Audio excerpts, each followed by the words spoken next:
So I wanted us to have a look around the case before I put anything in it, just so that I can explain to you how it's going to arrive to you and what you can expect to arrive on your door. First of all, round the back, no rear fans, so you're going to need to factor that in. There are no fans in the roof either. You do, though, get 3 fans in the front. A nice, easily removable front panel, metal mesh on the front, and then you do have a plastic dust filter on the inside. The plastic dust filter isn't particularly easily removable though. There's a few screws that you have to remove, but it does come on and off the front really quick, and a lot of us gamers aren't particularly famous for being particularly clean anyway. It's a bit of a stereotypical thing, but anyway. Turning the case over, you can see down the bottom we have a reset switch. You've got a combined headphone and microphone, does come with an adapter. Then you've got the power button, and then you've got your 4 USB 3s, which you have 2 headers on the inside for to connect to the motherboard. So to use all 4, you are going to have to connect both. And then there's a separate one for the USB-C, which again, if you don't connect it, it's not going to work. When I remove the roof panel, you can see it all comes off kind of nice. There is no dust filtering on the other side, which is because it is here. And then it's a magnetic one, which again you can remove. Normally with, if I have a roof sort of radiator, AIO or fans in there, have it blowing out. So I then normally don't bother having that on. But you can see underneath you have offset mounts here for 120mm and 140mm fans. You do get a fairly decent amount of offset for the motherboard for the 120s, but they could have gone that little bit further. But there is a lot of depth between the top of the motherboard and the top of the case, so you do have a lot of options there anyway. These strips here are RGB strips, as I will have spoken to you about already, hopefully, but I'm obviously having to film this part of the video very much in advance because I've got a lot of work to do on the case to get it built yet. And yes, he likes it rough. Good thing about the RGB strips is you can see them down the side. And while I'm talking about seeing RGB strips, there are some down the side of the front here, but this part of the front panel isn't as easily removed. Hang on a second. So with the roof all refitted, it's much easier if you get the mesh in the correct place at the top. But that is a lesson learnt for all of us. One of the things I will say about the side windows, you both of them, you have to pull from the middle of the case outwards. You can't get your hands on the top or bottom thirds. You need to go from the middle and then they pop out. The side panel window, the side panel, you can see there's more dust filters there. And then when we get in the back, you do get a Commander Pro. So this will enable you to control 6 PWM fans and 6 RGB fans as well if you want as well, but you just need to remember these are locked to the Corsair side of things. There is a separate controller here for the RGBs that are fixed to the case itself. So the little strips that are underneath, around the front, down the sides, because they are underneath as well. I've not mentioned that yet. That's controlled here. And then these are just for your fans. It does actually come pre-fitted with a thermal probe as well, which is kind of handy. So what we can see around the back before we fill it up with stuff is you have 2 3.5mm, 3.5-inch hard drives at the bottom. Then you have 3 2.5-inch hard drives there, and you can also see a concealed mount for a 360mm radiator or 3 120mm fans up here. Nice cable routing down the side, Velcro ties. Does all keep it all nice in tight and tidy so that the cable's hanging out. You're going to be able to get a little bit more in here, but not a great deal. One of the things I will say as well is what you don't see is there are grommets behind these cables as well. So you're going to have to untie these to poke your other cables through, so like your 24-pin, your PCI Express cables. although your 8-pin for your CPU can come up here and be tied down, but you're going to have a lot of cables to add in here for a final build, which you'll see in a bit. Coming round to the business side of the case, I did say to you 320mm fans in the front.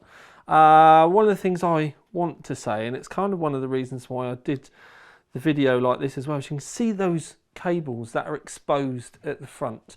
Now, this whole panel here is removable, and I just think if Corsair had done a cutout at the bottom, then you could have still had the cables go through to the other side and this panel still be here. So the reason why they've not all been poked through is so that you can just pull the panel out. You don't have to take all the wires out for the fans. So if you think about it, if there was a hole down at the bottom that the fans could go through, then when you lift it out, the cables would still be able to stay in place. That's kind of why these have just been all chucked in here willy-nilly. And I have to admit, this bothers me a lot because they have just gone. You can see that there's a cable route hole there, there's a cable route hole there. If they'd just done a single one at the bottom and then pinched them all in together, it really wouldn't have made a great deal of difference. And I think it would have tidied things up. So for it to come like that, and let's face it, when this goes off to a system builders or a lot of people at home, that's going to be visible. I don't really like it. It kind of, one of the answers I got when I asked about it is, well, you need to think about this was built in China. And it's like, I don't think it matters where it was built. You just need to tell them that it needs to be assembled slightly differently. Now, there is a lot of room above the motherboard, as you can see. Plenty of room for radiators up there. And above the motherboard itself, you have 80mm of room. So if a radiator is 30mm or 60mm thick, then you can easily get a 60mm thick radiator in the roof, a single set of fans, and you're going to not have any issues with motherboards. If you want to go push-pull, it's going to be something like the Corsair motherboards, the Corsair radiators. They're about 30mm thick, and obviously you can fit one in the front if you want as well, and you can see that there is a cutout for it too. Despite my tripod wanting to sink, you can see that there is a cutout for it as well. Now that is a perfect size for fitting a radiator too. They've allowed you 40mm of room there, so up to a 40mm radiator is still going to fit. As we come across, you can see that there are two mounts here because you can put two of those 2.5-inch hard drives on this side if you would like to have your solid state drives displayed. You can also see that we have a cutout here for displaying your power supply, and then the mesh if you want to have your power supply facing upwards, because a lot of people think that a power supply is going to blow air inwards. It doesn't. Fan blows the air out the back. And because power supplies don't really spin their fans anymore, you don't have to worry about it stealing air as such away from your graphics card or anything. But what you can see is in the bottom, there is mesh as well if you want. And if I put my hand around the back, you can see that it is dust filtered as well. So you can mount the power supply whatever way you want, just in case you think it does absolutely have to have the fan down, when in reality, it doesn't. Oh my days! It's a time lapse. And this can only mean one thing. This means that the Logan, the TTL, whatever, Tom, whatever you want to call him, anything but Tim, he's building again. He doesn't do it very often. I don't do it very often. Shouldn't third person it. Anyway, build, water cooling. And it's all really sped up, and I will put some of this footage into another video for you, but there was something that happened and it was a bit of a facepalm moment.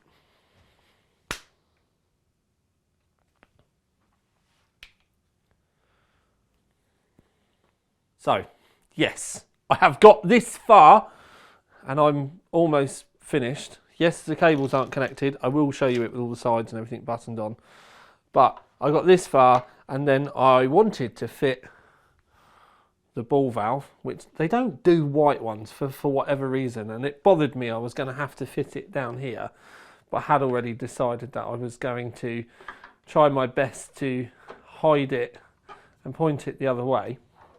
Anyway, when you have these fittings, they're both G1/4 threads, females, and you need a double-ended male to be able to screw them together. Well, I forgot to order one of those, and it's something that back in the day I would have had on the shelf because I would have kept stuff like that, but I've obviously moved house and it didn't go that well because I don't have any anymore. So we got to this point, and this is the first time in the video you can see that there are RGBs and everything everywhere. And yeah, so I'm stuck here. So I'm now going to show you what it looks like with all the panels and everything on.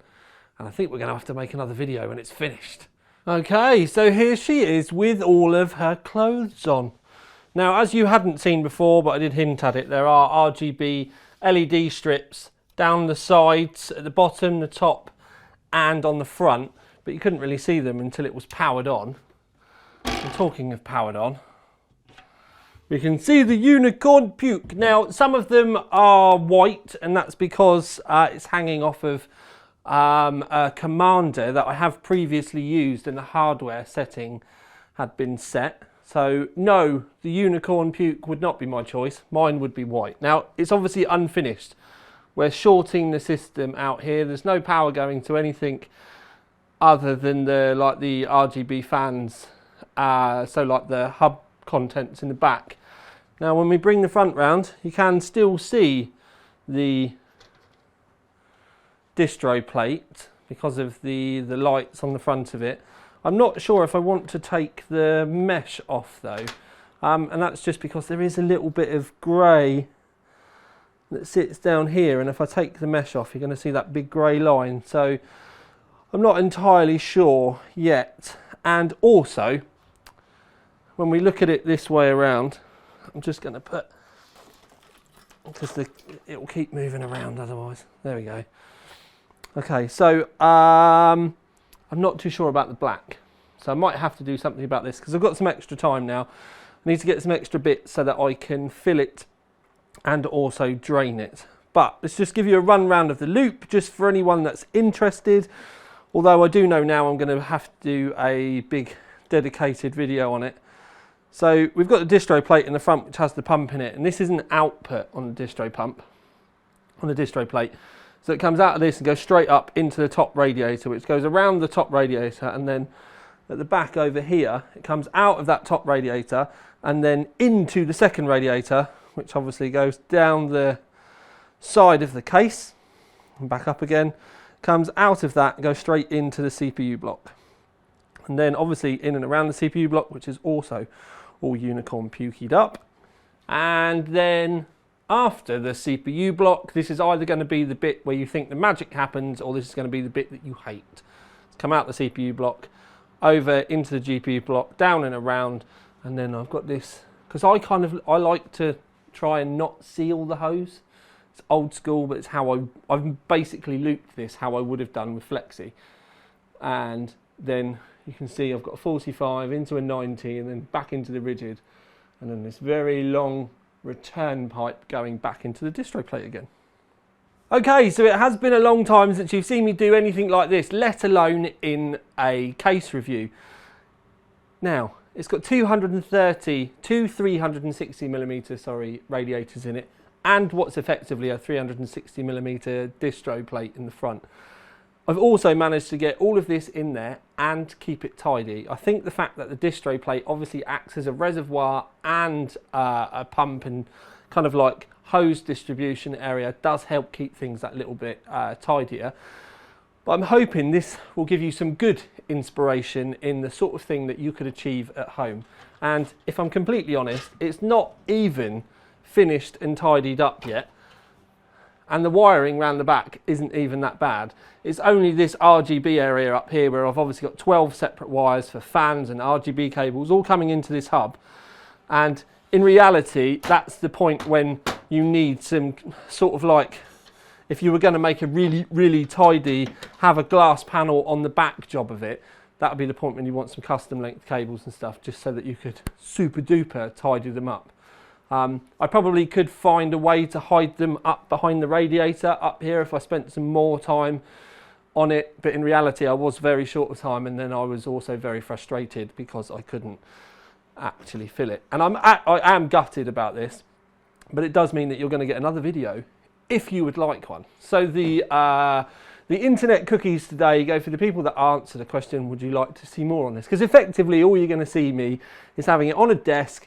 I can talk to you about some temperatures and then kind of show you the performance, but the spec inside it isn't going to set the world on fire.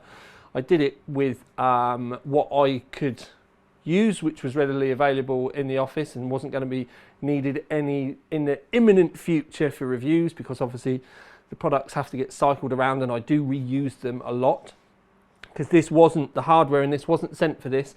I think it's the 4th time I've used the motherboard, which is the B660A Strix from Asus, and then the graphics card is actually a 6900 XT, and which we normally use in the game rotations, but we've been talking about phasing the 6900 out and sticking to the 67s and 68s, but we'll see. Anyway, the case. I actually really like it, but I think I kind of really like it because I've now got an emotional attachment to it, because I spent so much time, late nights, a couple of bottles of wine, the way it is. But I'm hoping this will inspire you at home. You obviously don't have to have water cooling. You could have a big AIO in the front or in the side if you wanted. You could just fill it all up with fans and then have a big white air cooler over here. It's going to be down to your own interpretations at home. And the only thing that I think did sting a little bit was the fact that the price I was sold was £349. Now it does come with the 3 RGB fans in the front, and if you look at their own kind of price list, that's £100 worth of stuff, and obviously then you get the Commander in the back with it. But you do get all the RGBs and everything around the side as well, which now have decided they don't want to be on, and I have no idea why. Did it do it? Oh no, the back ones are on. Ah, there must be a loose cable somewhere. Okay. See, this stuff doesn't happen when you plan stuff, but the RGBs around the back are all on, and this one isn't. And I don't know why. What have I done? It was a loose cable on the hub. So once I'd plugged it in, it's because I'd been cable tying and messing around and that sort of thing. Anyway, hope you enjoyed the video. Please give me feedback, and then also let me know what you thought of the review, because it did take a bit of a twist. I don't want to take up any more of your time though. Thank you for tuning in. Please like, subscribe, comment, share the video, post it on your forums, do all of that sort of stuff, and I will send you internet love in the post via email. But for now, at least, this is Tiny Tom Logan with another video for you. Out. Ding! Love you, sis.